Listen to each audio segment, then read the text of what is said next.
La tannerie, une activité ancestrale au Maroc dont Chouara est l'un des emblèmes. C'est l'une des 3 tanneries de la médina de Fès qui reste fidèle à la tradition. Ici, on utilise toujours des matières naturelles pour produire le cuir, une pratique artisanale en perte de vitesse car les tanneries modernes préfèrent les produits chimiques, des substances plus efficaces mais beaucoup plus polluantes qui se déversent dans le fleuve Sebou.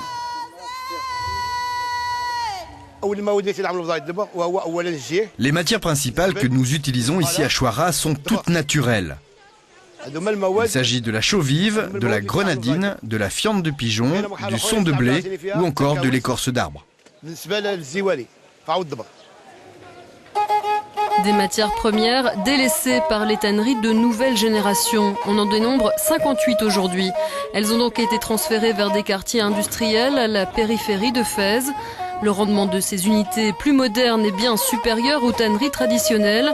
Ici, par exemple, on traite jusqu'à 2000 peaux de moutons par jour. Ici, on travaille avec des produits chimiques, le sulfure, toujours la chaux vive, et le confit, le sulfate, l'acide formique, l'acide sulfurique et le chrome. C'est ça la révolution du tannage. Avant, dans 40 jours jusqu'à 2 mois, que la peau pour sortir une peau tannée. Ici, 2 jours, 3 jours, la peau, ça y est, elle est déjà prête. Mais la productivité a un coût écologique. Alors dans les 18 tanneries du quartier de Dokarat, dont celle-ci, on conserve les eaux usées pour qu'elles soient retraitées.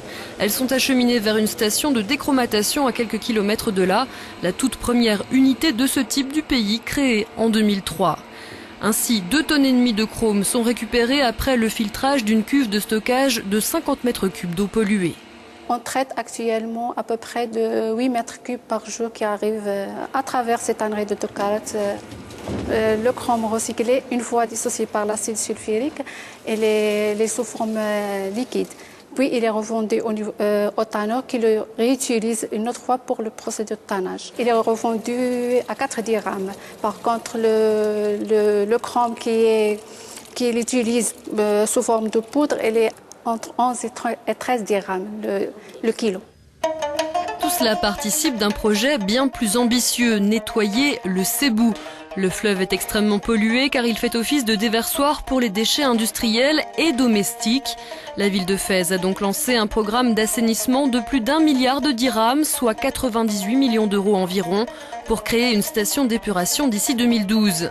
Mais pour qu'elle voie le jour, il faut éliminer l'intégralité du chrome dans le fleuve, un objectif qui n'est pas encore atteint. Une quarantaine de tanneries rejettent toujours leurs eaux usées dans le Sebou.